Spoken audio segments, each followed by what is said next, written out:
Studio. It's our pleasure to welcome now Marie Sanderson, former policy director, Republican Governors Association, and also a GOP strategist. Marie, good to see you. Thanks for coming on.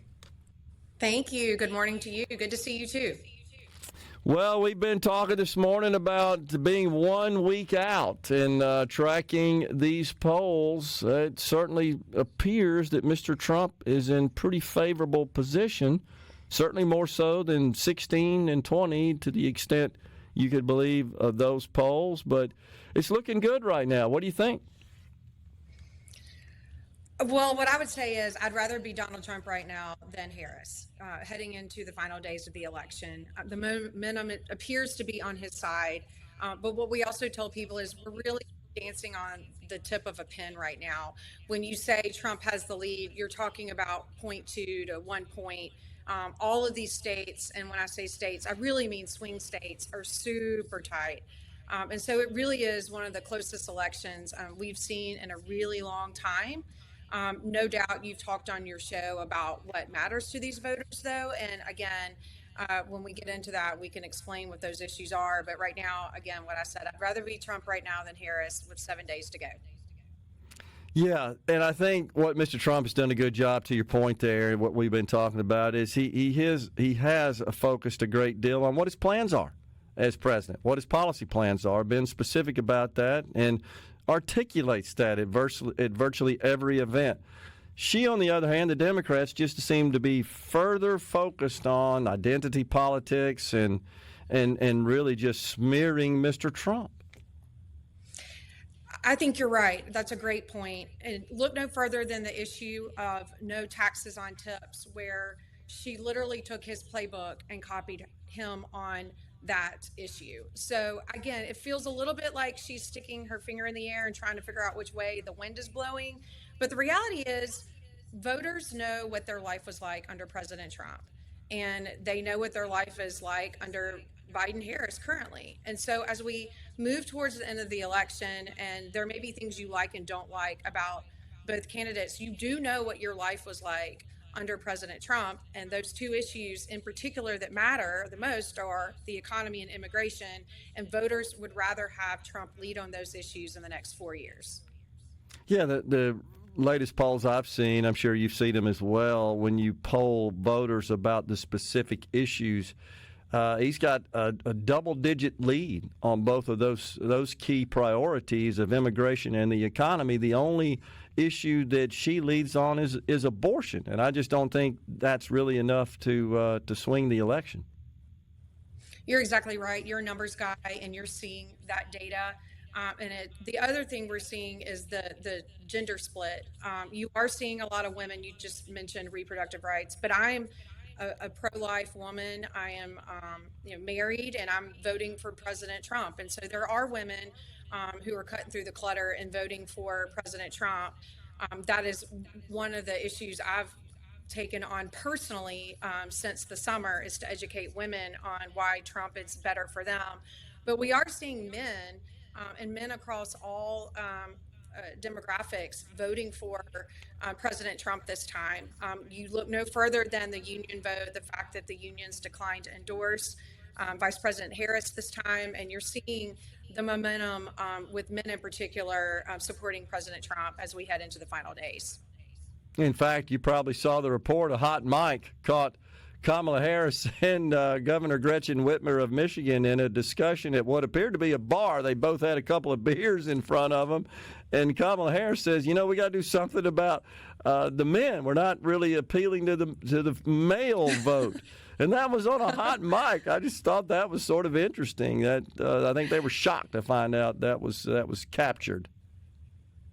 Well, it's true. And they do need to figure out a way to attract men. But again, that is more than just a soundbite. They actually have to show, and men care a lot about the economy. And so they're voting this time. We are seeing early voting. Republicans are pushing their supporters to go vote early. That's not something we've always done.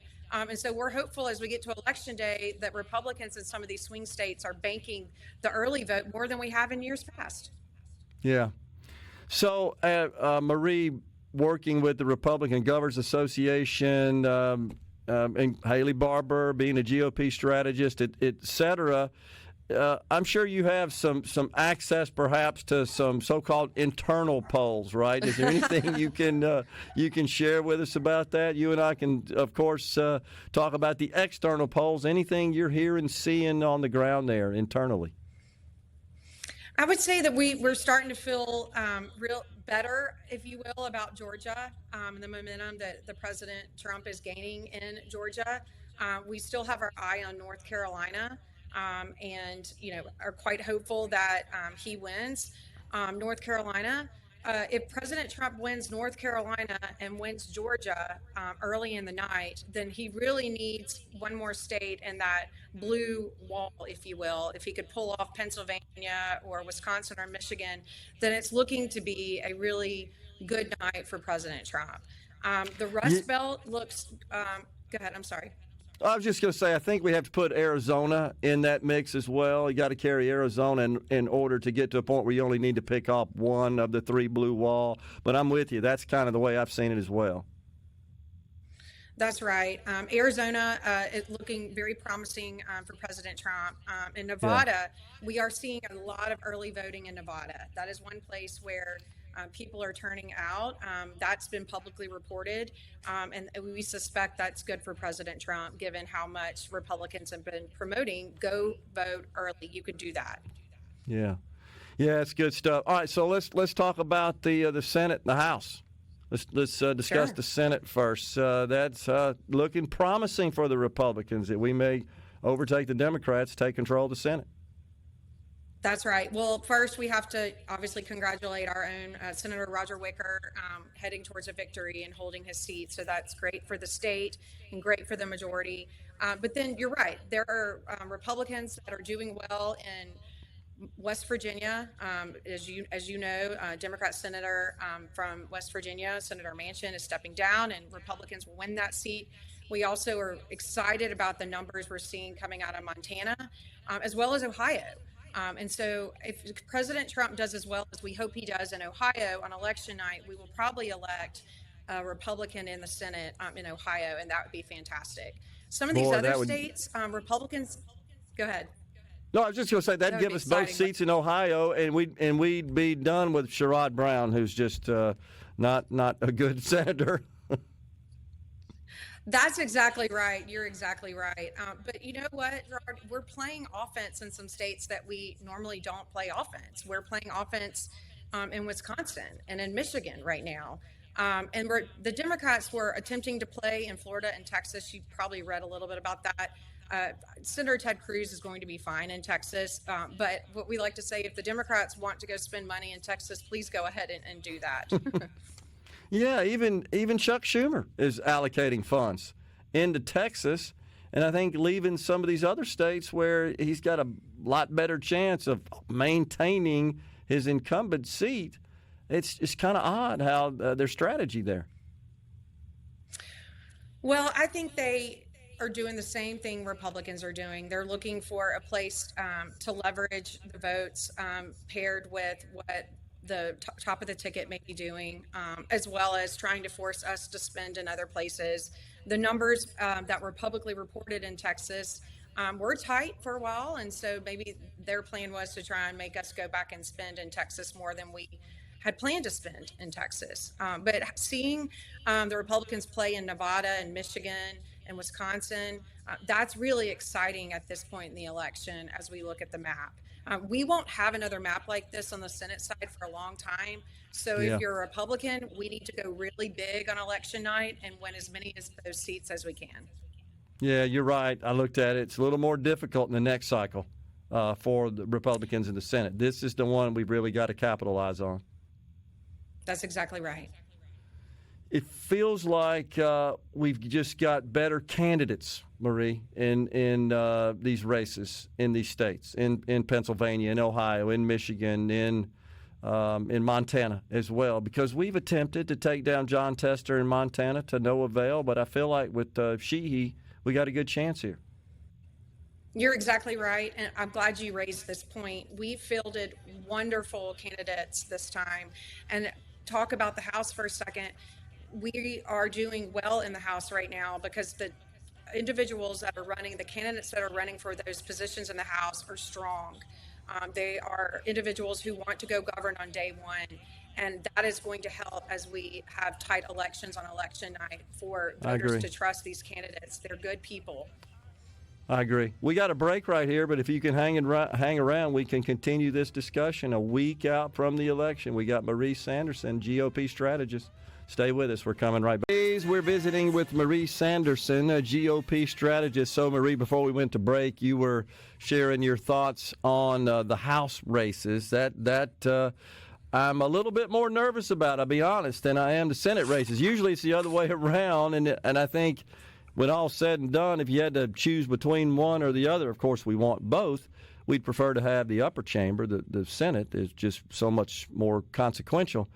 But how are you feeling about the House? Where do you see the districts that might determine control?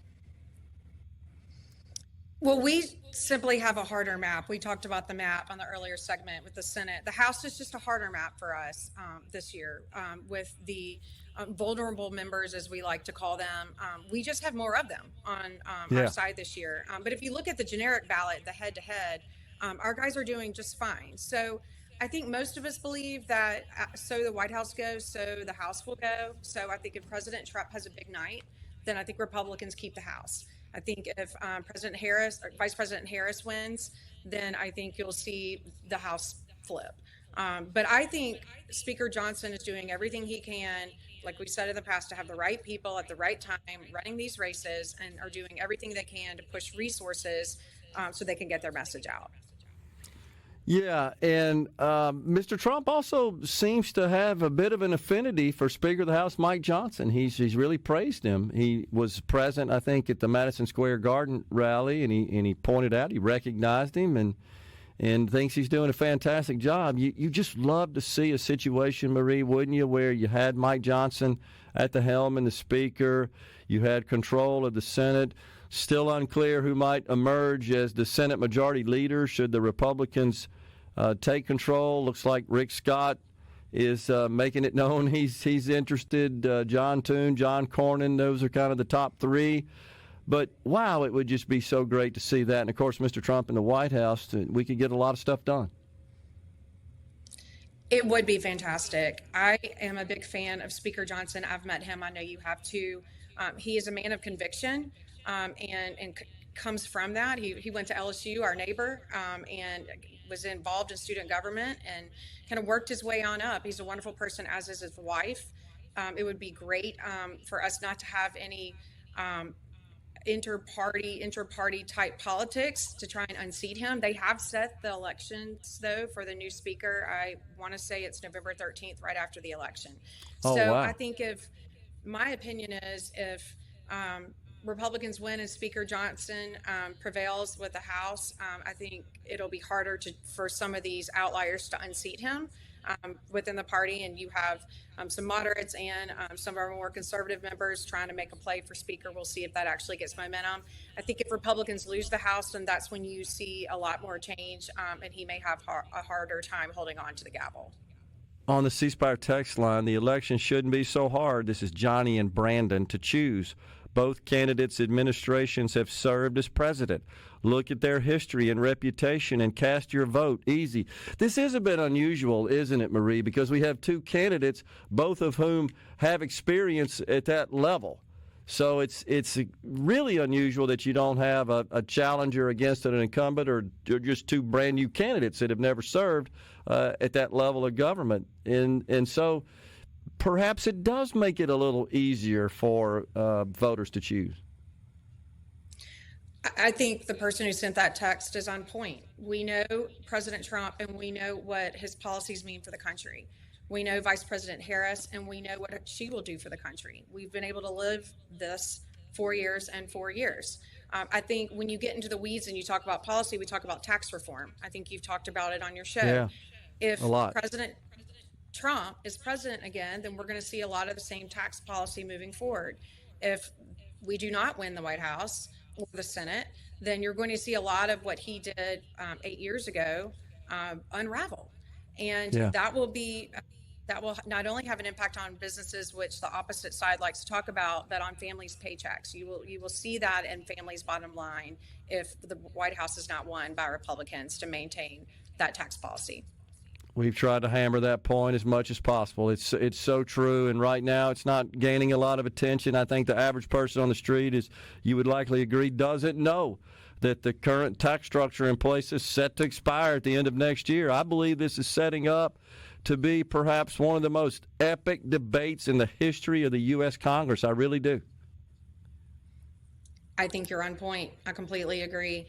It will be a huge discussion. Tax policy, just like in federal spending, if you a tax cut or you eliminate a tax cut, it is a pay for something else. So there are winners and losers in tax policy, and the politics of the day will prevail who the winners and losers are. We believe as Republicans that letting people control their money is better for the country. The Democrats want more of that money for other spending purposes, and you see that in their taxing policy. Marie, you've been around this game a long time. You know how it works. You understand campaigns. You understand messaging. You understand what motivates voters.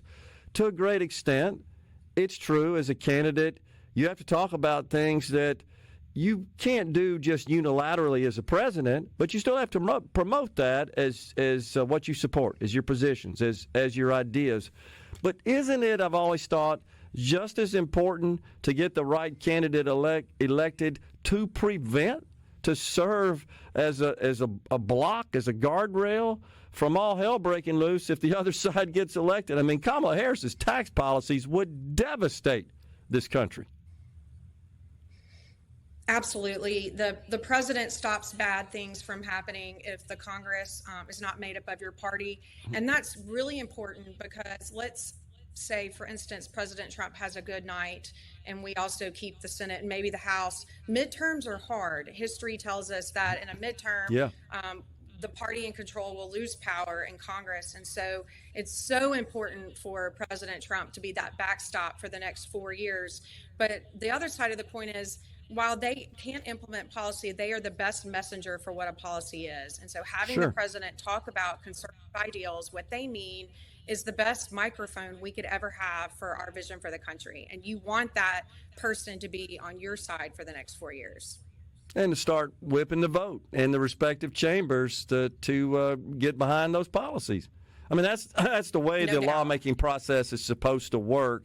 It seems like to some extent that hasn't been the case, but I go back a lot to just how Joe Manchin stood in the gap, would not allow the Democrats to end the filibuster. And if that would have happened, I mean, the series of bad laws that would have ensued, including making Washington, D.C. a state and expanding the Supreme Court, federalizing elections, just a host of other, just what would have been catastrophic policies.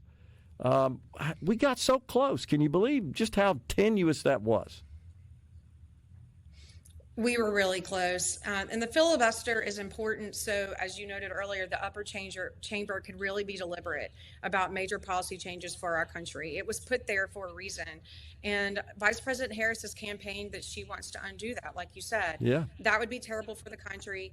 Leader McConnell had the opportunity to do that when he was leader, and he didn't do it because he believed in the process. And that's very important. Our forefathers designed our country for a reason the way they did, and that would be a terrible thing for us to let the liberal left undo.